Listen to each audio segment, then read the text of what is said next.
Alo. İyi, sen ne yapıyorsun? Evdeyim, oturuyorum valla.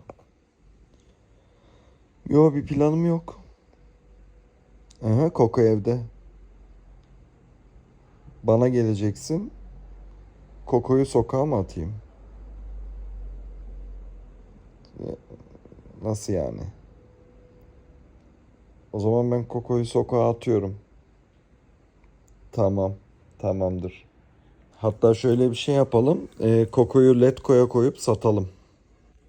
Öyle yapalım.